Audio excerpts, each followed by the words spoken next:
So the big thing is that yes, fear is helpful in some ways, but as we talked about, there's a hypervigilance in how the fear response comes into us. And fear is almost like the overprotective mother when there's like a 5% chance of rain and they put their kids in like rain boots and a raincoat and like a hat, or like the first time that they're rollerblading, this was totally my mom, and I have elbow pads and knee pads and like a body pillow wrapped around like for the sake that like something could happen to me.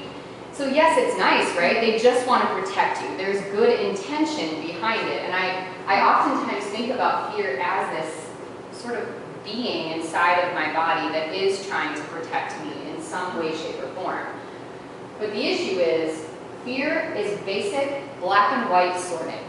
So things are either a potential danger or they're not. You trigger the response or you don't. There is no like, we're sort of going to trigger it, but we don't really know. So we'll have it geared up and ready, maybe. There is something is a threat or it isn't. And so it doesn't sort out rational versus irrational fears.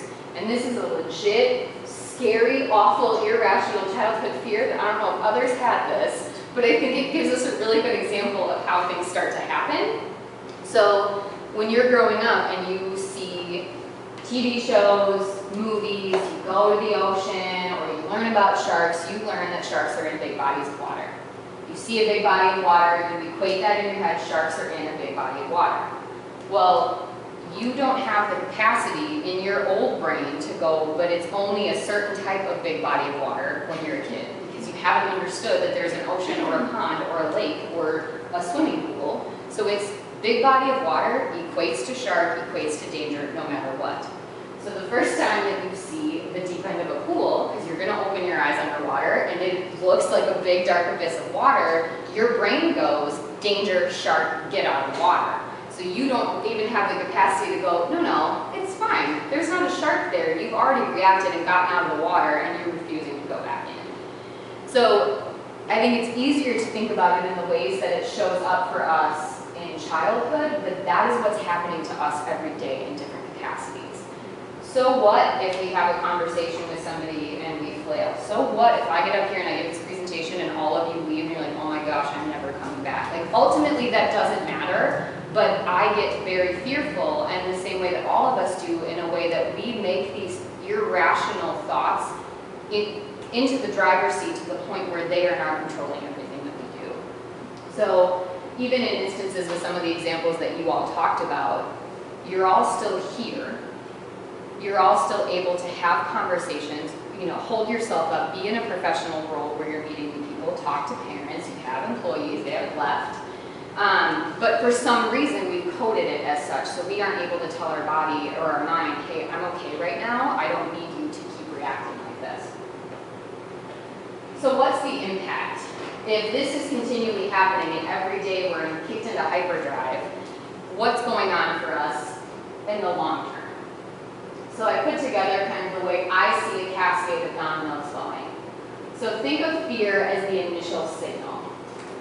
Suddenly, so we'll even use the example of the body of water. You're standing at the edge of the ocean, it's hot, you want to go in, your friends are in the ocean, like, okay, I want to go, but you have this sudden feeling in your gut of, oh my gosh, what's in there? Immediately you have a sense of reserve, like, oh, I'm not sure about this, something's not right.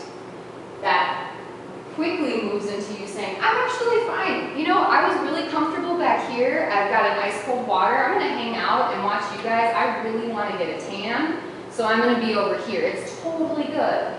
And you tell yourself that every day in all these different interactions to the point where you go, I'm so comfortable here. I'm okay. I'm lying to myself that I'm fine to the point where I believe I'm actually really comfortable. I really like this job that I complain about every single day and I don't want to go to it, and I have a case of the Mondays all 5 days of the week and I never want to go. Or I'm really happy in this relationship where now we're in separate bedrooms and we don't talk to each other anymore and we can't even have a complete conversation. I'm comfortable, I'm good. And so that whole cascade of responses over time, and it shows up small little things that eventually leads to those big blanket, here's my bubble and I'm going to stay in it. And I see that eventually becoming us existing. And so a lot of people, there was a research study that talked about a percentage, it was like 85 or 86% of the nurses that work in palliative care talk about how they see almost every single single patient towards the end of their life talking about the number one thing that they regret is that fear got into the driver's seat. Now, obviously, that's not how everybody phrases it, but the coding is kind of, it all comes down to, I didn't do the things I wanted to do because I was too afraid of what was going to happen. So we have this culture where everybody exists, everybody does certain things, even the expectations of you're supposed to get married, you're supposed to have a kid, you're supposed to buy a house, you're supposed to do all these things and exist in that bubble. And eventually, existing leads you to being stuck. Very similar, so picture even that giant boulder being all the things that you are now tied to, because the idea of you breaking away from that brings up so much fear for you that you